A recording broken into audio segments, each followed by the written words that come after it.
시청자 언니 오빠들 안녕하세요. 철가방 언니예요. 오늘 방송은 중국이 목에 힘주며 F-22와 맞먹는 스펙과 기량을 확보한 5세대 전투기라고 떠벌리고 있는 제니10과 함재기 젠35에 대한 국뽕팬디 두 번째 편을 배달해 드리려고 해요.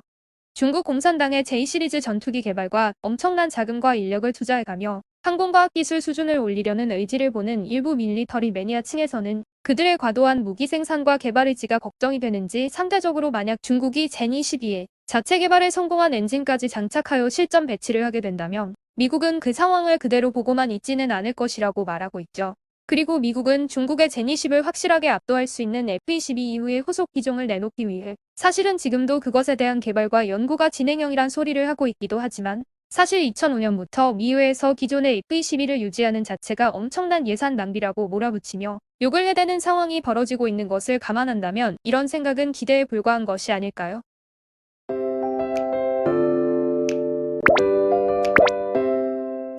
미국 정부에서 진행하는 군사기밀에 해당하는 연구에 대해서는 지나칠 정도로 철저한 보안을 유지하기 때문에 그들이 진행하는 것에 대한 실상을 확인하는 것은 절대 불가능하다는 것은 당연한 것이고, 단지 주변 상황과 현실적인 필요성을 놓고 예측해보는 정도가 최상이기 때문에 누구도 미국이 진행하는 무언가를 자신있게 예측하긴 힘들죠. 하지만 미국 자체의 상황을 놓고 현재 그들이 생각하는 방향을 예측해본다면 우주에서 날아온 우주선이면 모를까 지구상의 어떤 비행체라도 F-22와 맞짱 떠서 이길 수 있는 비행체는 없다는 것이 확실하다는 가정하에 새로운 6세대 전투기를 새로이 개발하는 것보다는 현재 생산된 180기의 F-22를 조금 더 생산하여 중국의 동북아 제패의혹에 맞서는 것이 미국의 그림이 아닐까 생각되네요. 전문가들은 미국이 이미 실전 배치하여 세계 여러 곳에서 사용되고 있는 F-35가 사소한 문제의 돌출로 인해 잡음이 일고 있기는 하지만 새로운 기체를 개발하는 것보다 경제적이어서 F-35의 안정적 판매와 실용적 사용에 주력하려는 것이 그들의 그림이라고 생각하는 것 같기도 하죠. 실제로 너무 지나칠 정도로 우수한 기능 수준 때문에 대적할 적이 없는 관계로 실전 투입 자체가 없는 F-22보다 더 수준이 높은 전투기를 개발한다는 것은 이론상 맞지 않을 뿐더러 현실적이지 않다는 결론을 내린 상태라고 말하고 있다는 소리도 있으니까요. 그리고 미 공군 전투사령관인 마이클 호스티지 장군은 향후 10년간은 F-35의 개발에 전력을 다하며 완벽한 기체로 만들어 나가며 이 기체로 버텨나가야 한다는 주장을 하고 있는데, 미 공군이 유토와 A-10의 퇴역을 결정한 것도 이 지종의 유지 비용 등을 F-35 쪽으로 돌리기 위한 일환으로 받아들여지고 있다는 것도 사실이라고 해요. 하지만 현재 중국 공산당과 중국군이 2030년 이전까지는 제니10의 개발을 완벽하게 마무리 짓고 당당히 전세계 5세대 전투기 대열의 앞에 서서 영공자패를 하겠다는 야유거린 소리를 가능하다는 확신할 근거도 부족한 상태에서도 앞서가며 떠들어대기 시작하고 있는 것을 본 미국이 가만히 있을 리가 없죠. 전투기 등 하늘을 날 수 있는 모든 무기에 대해선 누구도 감히 넘볼 수 없는 과학기술과 개발 능력을 가지고 있다는 자부심을 갖고 있는 미국은 외부에서 보기에는 F-22 이후의 새로운 6세대 전투기의 개발에 대해 회의적인 입장을 취하고 있는 것 같지만, 사실상 이미 F-22의 후속 기종에 대한 기술 실증기를 암암리에 개발하고 있으니 충분히 예측 가능하죠. 이런 예측이 가능한 이유는 영공장악에 큰 자부심을 갖고 있는 미국이 중국군이 말하고 있는 2030년이 바로 코앞인 점을 생각하면 미국이 그들 말대로 중국의 뒤로 밀린다는 것인데, 그걸 보고만 있을 그들이 아니라는 것과 은연중에 비춰지는 미국의 확고한 R&D 선점 의지를 접하게 된다는 데 있습니다. 현재 미국의 전투기 개발 상황도 엔진 등 핵심적인 문제를 갖고 있는 중국 상황과는 다르지만 여전히 문제가 있는 상태로 현재 F-22와 함께 5세대 전투기로 실전 배치되고 있는 F-35 역시 개발 완료되지 않은 상태인 것이 확실한데, F-22 이상의 전투기를 갑자기 개발해서 양산되는 상황은 상상하기 힘든 일이라는 말이 많지만 그럼에도 그것이 실제로 일어날 가능성이 있죠. 하지만 이 내용은 너무 길게 늘어질 수 있고 또 세계 전투기 역사에서 엄청 중요한 부분이 될 것이기에 현재 진행 중인 콘텐츠가 마무리된 후 다시 새로운 콘텐츠로 방송하도록 하는 것이 좋을 것 같습니다. 그건 그렇고 중국은 전투기조차 예외 없이 그들의 트레이드마크와 같은 짝퉁 문화와 기술의 도용이 들어가 있고, 도저히 자기들의 기술 수준으로는 도달하기 힘든 문제들을 마치 자기네들이 현실 속에서 구현해낸 것처럼 아무렇지도 않게 떠들어대고 있지만 누가 들어도 뻥이란 것을 알 수 있는데, 이런 것들을 조목조목 파헤쳐보면 재미있지 않을까요? 중국군은 개발 시작 후 얼마 지나지 않은 2018년이라는 비교적 빠른 시점에 양산과 실전 배치를 시작하면서 제니12 F-22와 맞먹는다는 평가를 정신승리하듯이 떠들어댔지만 중국 내 전문가들조차도 인정하지 않자 결국 아직도 인민해방군은 현대화의 도상에 있다라는 식으로 한 발 물러서고 말았는데 이것은 곧 미국과 군비 경쟁으로 맞짱뜨기는 부담이 된다는 것을 스스로 증명한 것이죠. 제니10을 양산하여 실전 배치시키며 정신승리 속에 뭔가 엄청난 일을 해낸 것처럼 국민들에게 공산당의 위대함을 떠들어대고 있지만 실상은 그들이 개발을 시작하는 단계였던 시기에 뻔뻔스러운 중국이 아니었다면 얼굴을 들지 못할 사건이 벌어졌었죠. 1968년부터 1986년까지 미국의 중요한 방위산업체인 노스롭에서 스텔스 폭격기인 B2A 스피릿의 개발에 참여해 독특한 추진 시스템과 접히 탐성에 대한 연구를 해왔던 기술자 나시르 고야디아에게 2011년 1월 15일 징역 32년형을 선고하며 악명 높은 에드스 플로렌스 교도소에 수감시켜버리는 일이 발생했습니다. 미국 검찰은 그를 수감하면서 2003년부터 2005년까지 6차례에 걸쳐 중국 본토를 방문해 중국 측의 전투기 추진 시스템 관련 테스트를 도와주거나 결과를 분석해주는 등의 방법으로 중국이 개발 중인 스텔스 순항 미사일의 배기 시스템에 도움을 줬다고 주장하였죠. 당시의 미국 법무부는 고야디아가 2005년 체포될 때까지 중국 공산당으로부터 최소한 11만 달러를 받았다면서 이외에도 기밀로 분류되던 B2A 폭격기 관련 정보를 넘겨주거나 돈 세탁, 탈루 등의 혐의에 대해서도 유죄가 인정되었다고 공표했거든요. 다시 말하자면 제니10도 같은 경로를 통해서 미국의 스텔스 기술이 중국으로 유출되어 개발에 일조되었을 것으로 추정할 수도 있다는 말이 되는 것으로서 중국의 스텔스 기술은 자체 개발에 의한 것이기보다는 결국 미국의 기술을 훔친 것으로 이해한다는 말이 되는 것이죠. 제니10에 적용된 스텔스 기술은 과거 격추된 적이 있었던 F117의 잔해를 조사하여 제작되었다고 하며 미국도 사실로 보고 있는 상황인데 실제 여부는 확실하지 않지만 당시 유고슬라비아와 러시아 기술진이 중요 부품들을 수거해 조사한 것은 사실이었고요. 이 사건이 있은 후 중국은 이 두 국가 중 어느 한쪽으로부터 기술 제공을 받았다는 소리인데 현재 러시아와의 관계가 별로인 점을 들어 유고슬라비아 쪽의 가능성도 높은 것으로 본다고 해요.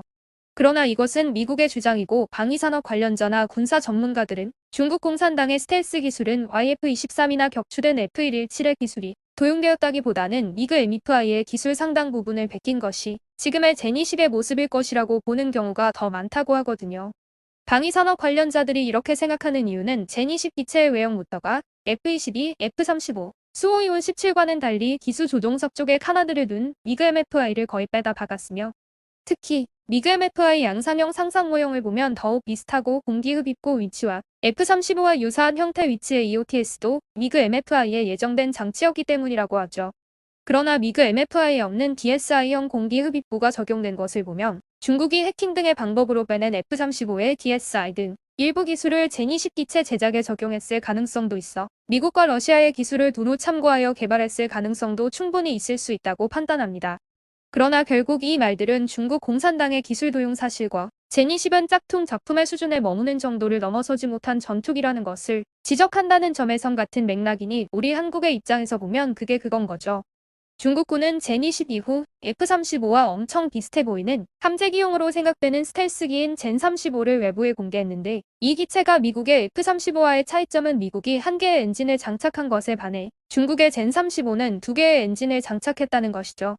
중국은 이미 제니10을 미군의 F-22와 맞짱떠도 밀리지 않을 스펙과 기능을 갖춘 5세대 전투기라며 정신승리하는 가운데 함재기로 사용될 스텔스기인 젠-35를 내놓고 이제는 서둘러 막대한 자본력을 바탕으로 투자를 거듭하며 최신 6세대 스텔스 전투기 개발을 서두르는 모양새죠. 한국의 각종 무기 생산 기술과 전투기 개발의 고속 성장만 해도 그야말로 해골이 복잡해지고 있는 판에 중국까지 쉬지 않고 하드파워 개발과 부피를 늘리며 팽창해 나가며 엄청난 인력과 자금을 투자해 나가자 상황이 바빠진 일본은 영국과 손잡고 엔진 개발을 가속화하며 6세대 전투기 개발에 박차를 가하고 있지만 결과는 더 두고 봐야 한다는 게 전문가들의 입장이라고 해요. 그러나 전투기 엔진 개발이 급해 서둘러 개발을 한다는 것은 일본도 좋고 중국도 좋은데 높은 연비와 동력, 가벼운 무게, 기술적 신뢰성을 모두 갖춘 전투기 엔진을 만들어야 하는 전투기 엔진 개발에 20년 이상이 걸린다는 점을 감안한다면 어디든 쉬운 일이 아니죠.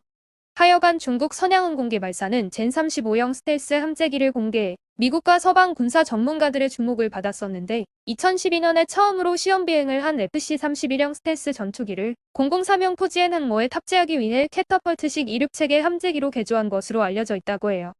중국이 내놓은 젠35형 스텔스 함재기의 모태가 된 FC-31형은 미국의 해군군과 해병대가 사용하는 F-35형 라이트닝을 모방한 것으로 평가되고 있는데 FC-31형 스텔스기를 F-35B처럼 수직이 착륙으로 개발하려다 실패해 캐터펄트식 이륙 체계 방식의 함재기로 겨우 개발했다고 합니다.